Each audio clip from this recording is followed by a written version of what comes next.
मित्रांनो, आज गौरी तृतीया होती, तर आज आपल्याला आपल्या पतीला दीर्घ आयुष्य मिळावं, अखंड सौभाग्याची प्राप्ती व्हावी, त्यासाठी मी तुम्हाला व्रत सांगितले होते. तर ज्या महिलांनी केले असेल तर त्यांनी कमेंट्स नक्की करावी. आणि मी पण कशी गौरी तृतीया व्रत साजरी केली अखंड सौभाग्याच्या प्राप्तीसाठी, आपल्या पतीला, मुलांना, आपल्या परिवाराला दीर्घ आयुष्य मिळावं यासाठी अशी मी पूजा केली. अगोदर शिवलिंगाला अभिषेक केला माझ्या दिराणीने आणि आम्ही दोघंजण सोबतच गेलो होतो. दोघांनी सोबतच पूजा केली.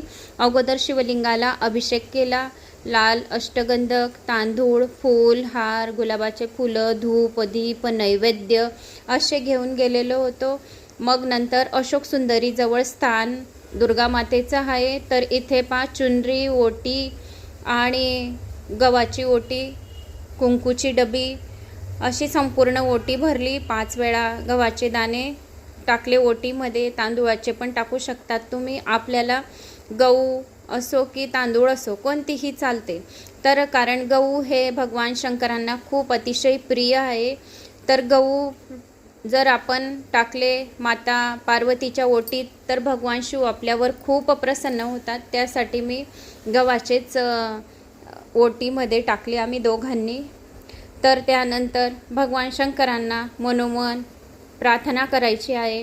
धूप, दीप, नैवेद्य ओवाळायचे आहे आणि छान मनातल्या मनात आपल्या सर्व इच्छा कामना भगवान शंकराला आणि माता पार्वतीला सांगायच्या की आपल्या परिवाराला दीर्घ आयुष्य लाभो, धनसंपदा लाभो, यश, कीर्ती, मान सन्मान लाभो. तर या प्रकारे मी पण अशी ओटी भरली. तर तुम्ही बघू शकतात की मी पण जशी ओटी भरली आहे तशीच तुम्हाला तशीच्या तशी सांगितली होती. तर तुम्ही ही पौर्णिमापर्यंत केव्हाही करू शकतात.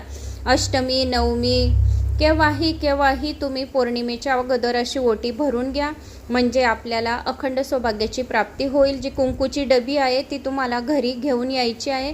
आपल्या मुलांना आपल्या मांग भरण्यामध्ये आपल्याला ती कुंकूची डबी वापरायची आहे. आपल्या पतीला पण लावायची आहे. बाहेर काही कामाला जातील या दररोजसुद्धा लावली तरीसुद्धा चालेल, कारण की त्या कुंकुवामध्ये देवीची शक्ती जागृत असते. लाल कुंकुवामध्ये याच्याने खूप फरक पडतो. नजरदोष, पितृदोष, वास्तुदोष, कुठलाही दोष आपल्याला लागत नाही.